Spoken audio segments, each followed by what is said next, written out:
Саламатсыңарбы урматтуу окуучулар? Силер менен кыргыз адабиятынан кезектеги видео сабагыбызды баштайбыз. Анда эмесе баарыңарды окуу куралдарыңарды даярдап, ушул видео сабакты көңүл коюп көрүүгө чакырамын. Адегенде эле балдар, мен бүгүн сабагымды Монтенин китеп боюнча эскерүүсү менен баштагым келип турат. Ал китептер биздин бүткүл өмүр бою коштоп келет. Мен ага бардык жерде кайрыла берем. Алар мени улгайган чагымда жана жалгыз калып өмүр кечирген чагымда да көңүлүмдү көтөрөт. Алар мени жөнү жок шаттануудан, жөнү жок капалуудан сактайт. Алар менен мен өмүр бою досмун. Урматтуу балдар, бул сөздөрдү мен бекеринен келтирген жокмун. Силерди дагы баарыңарды китеп менен дос болууга чакыргым келип турат. Ал эми бүгүн биз силер менен Калык Акиевдин Жер кепеде өткөн күн деген ыры менен таанышабыз.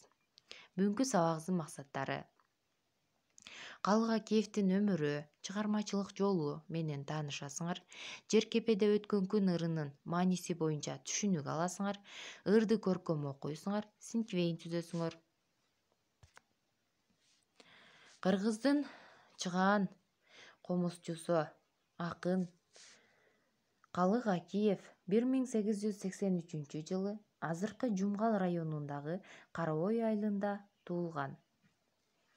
Акындын жаш кези катаал заманга туш келди. Ал кезде кыргыз эли абдан жакырчылыкта жашачу. Колунда жок кембагалдар жан сактоо үчүн малай болуп өлбөстүн оокатын көрүшкөн. Мына ушундай оор турмушту Калыктын атасы Акы жана апасы Зулайка баштарынан өткөрүшкөн. Чийдей балдарын эптеп багып чоңойтуу үчүн усталык кылып, Акы боз үйдүн уук кереге түндүк каалгаларын жасаган, мергенчилик да кылган. Жаш балдарын жетелеп, Акы өзү көргөн тогуз-торонун бир топ жерлерин кыдырып, көп кыйынчылыктарды башынан өткөргөн. Ал эми Калыктын апасы Калык 13 жашка толгондо бул дүйнө менен кош айтышат.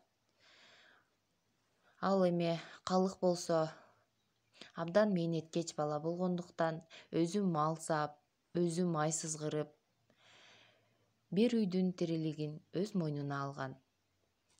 Ал 9 жашында эле бир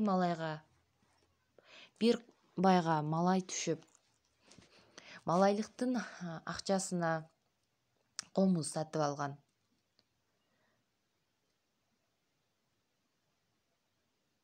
1897 жылы ал биринчи жолу Токтогулга жолугат. Жана ошо Токтогулга шакирт түшөт. 1910 жылдан кийин улуу акын менен бирге көпкө эл аралап жүрүп, ырчы катары эл журтка кеңири таанылат. 1926 жылы Адегенде драма театрында, кийин 1936 жылы филармонияга артист болуп орношот. Ошол жылдан тартып анын китептери жарык көрө баштайт. Эл кыдырып, эчен айылдарда болуп, не бир мукам ыр, күү менен элдин рухун көтөрүп, калкка кызмат кылат. Анын биринчи ырлар жыйнагы 1936 жылы китеп болуп жарыкка чыгат. Ал 1926 жылы Кыргыз улуттук театрына артист болуп орношот. 1936 жылы филармонияга которулат жана өмүрү өткөнгө дейре ошол жерде иштеген. Ал мезгилде элди, жерди даңктаган ырларды чыгарган. Ал эми ошол чыгармалары үчүн Калык Акиевге 1939 жылы Кыргыз СССРинин эл артисти наамы ыйгарылат. Эмгек кызыл туу, ардак белгиси, ордендери жана медалдары менен сыйланган. 1953 жылы ноябрь айында 66 жаш курагында каза болгон. Мына балдар, биз Калык Акиевдин өмүр жолу менен тааныштык. Ал эми азыр биз Калык Акиевдин Жер кепеде өткөн күн деген ыры менен таанышабыз. маанисин чечмелейбиз. Дегенде эле балдар, биз ыр деген бул өзү эмне? Биз ошол нерселерге токтоло кетели. Баса, бул жерде Калык Акиевдин чыгармалары жөнүндө да айта кетсек, ал Зилзала, Жокчулук, 1916 жыл, Күлүүсүн, Баскан жол, Бир асыл, Жер кепеде өткөн күн деген чыгармаларды жараткан. Ыр бул белгилүү бир ыргак менен айтылуучу поэзиянын талабы менен түзүлгөн сөз тизмектери. Ыр рифмага, ритмге, интонацияга, синтаксиске ээ. Ырдын мындай касиеттери аны кара сөздөн айырмалап турат.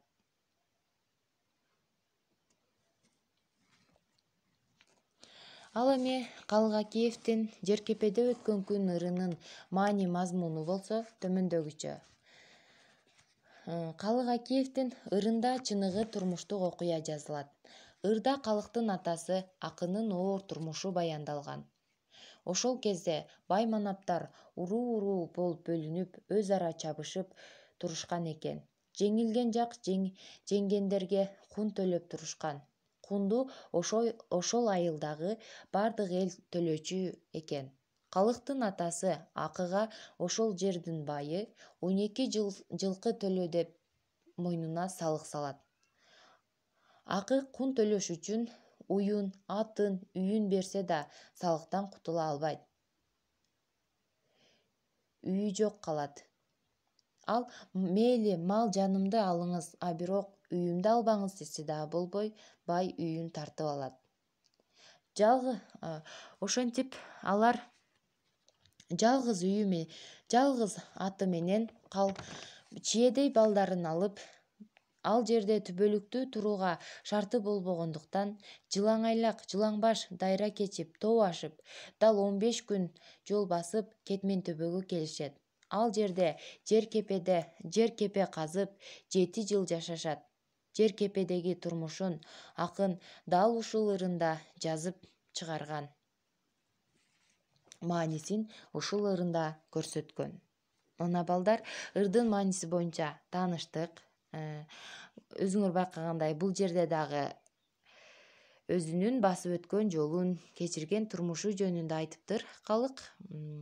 Силер эсиңерде болсо, биз ушул эле 8-класста декабрь айларында биз Баскан жол деген мемуардык чыгармасы менен таанышканбыз. Анда дагы өзүнүн басып өткөн жолу жөнүндө кеп кылган. Анда эмесе ырды көркөм окуйлук баарыбыз менен чогуу. Жалоондой мерген азамат, жалгыз ойлуу, жалгыз ат, өзүнүн кылган кесиби, мергенчилик насиби. Кийик куштан башкага тийген эмес жазыгы, тирүү туруп көрүүгө, тиши бычак бөөрүгө, кузгун жору, шум түлкү, тарпталоочу көбүнчө, уюн атын талатып, үйү жайын баалатып, өлүм санда тирүү эмес, өмүр жашын санатып, асынганы бир мылтык, чокою чарык шымжыртык. Элден журттан уялып, эки этегин бек кымтып, арманын айтып буркурап, аялы кошо зыркырап, эки жашар баласы кошулуп ыйлап зыркырап, өмүрлөшүм сен элең, кадыр көңүл калбаган, аташканым алганым, арылгыс болду арманым. Каш кулак менен суурча, каза албасам иинди, ачка жатып айылсыз, талаага түнөп таянсыз, дайра кечип тоо ашып, дал 15 күн жол басып, асынганы бир мылтык, көтөргөнү бир бала. Талкан сурап ар кимден, башына түштү көп сана, барганы тааныш эл эмес, анык болду тумана. Кирерине үйү жок, саарына ую жок, жардам кылар даны жок, жатар жайы дагы жок. Боз кыроо болгон күзгө жуук, кыргый келген күнү суук, кыштоосуна эл конду, жердин бети тоң болду.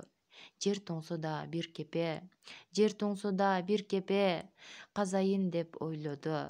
Карагайлуу өтөккө казып кирди жер кепе, терезеге жок тешик бар, каалга жок эшик бар. Шамал айдап шаштырып, кепеге толот жааган кар. Керек эмес чечерге, кепеси менен курусун, үй эмес жүктөп кетерге. Алы келбейт мергендин, ал ачык үйгө жетерге. Чээнге кирген аюудай, 3 жыл турду кепеде, мергендикте ошентип оксунат эчки текеге. Мына балдар, көрдүңөрбү? Калыктын балалык чагы кандай оор кечкен. Ал жөн гана бир айылдан экинчи айылга, жат айылга барып, атасынын эл менен чыгыша албай жана жөнөкөй эле жерди казып, кепе сыяктуу кышын ошол жерде жашашкандыгы жөнүндө айтат. Андан сырткары жалгыз гана аттары болчу эле. Ошол аттары да жардан музга учуп, музда тайып өлөт.